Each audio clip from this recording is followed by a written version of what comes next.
opportunity to make myself a better person and to use those challenges to empower not only myself, but everybody that I encounter. So my goal, and I feel that my purpose in life, is to share my story. Because if I can come out of a home in which, you know, neither parent graduated from college or attended college, we were poor. I didn't know we were poor because I felt we were rich. You know, we had everything we needed. I didn't have everything that I wanted. But again, I had no idea that we were poor, none whatsoever. Until later, I was like, oh, that's when we were going to the dollar store? Like, I didn't even realize it was a dollar store. You know, again, my parents had that perception, and again, it was my reality that we were rich. And I realized now that we were. We were Christian. My parents raised us as Christian. But again, it was a lot of things that went on that I realized later that my friends were not experiencing. I saw their parents and their mother at the football game, all outspoken and yelling and screaming and having a good time. My mom was like, okay, I'm ready to go. And I'm like, aren't you gonna stay? She's like, no, I'm ready to go.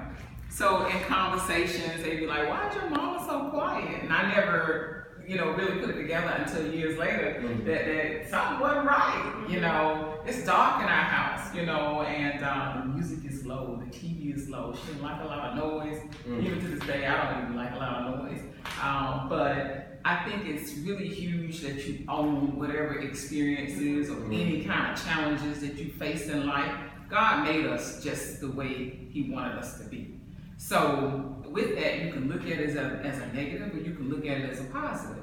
And regardless of anything that I've ever experienced or gone through in life, whether it's been challenging, whether it has been divorce, whether it has been, I've seen a lot of money, and I've seen not so much of a lot of money. A little bit of money, a lot of money. I've seen it all. And whatever it is, I've chosen to embrace it and turn it into a positive for me and everybody that I try to, that I encounter. I try to make it a positive. So in this book, it is the first, again, of 3 books that is about what we are talking about, that taboo subject of why do we suffer in silence as African Americans. And that's exactly what she did. I don't necessarily believe it was by choice.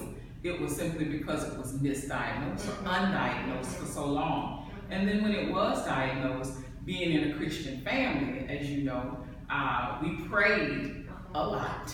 And I still pray a lot. Ain't nothing wrong with praying. But when you have an illness, whether it's medical, mental, whatever it is, you need to get clinical help. You need help for that. So eventually she did, but at the point where she received the clinical help for the clinical depression, she had developed multiple sclerosis. So it was compounded, her ailment, and she had developed a full disability at that point. So she was unable to walk and unable to do anything for herself. So from the age of 10 until the age in which she passed away in her mid-60s, I was her caregiver, of course with my father and some help from my siblings, but I was the primary caregiver because my father worked so much, she could not work at all because of her ailments. So it was quite challenging, but again, every single thing that I went through propelled me to the next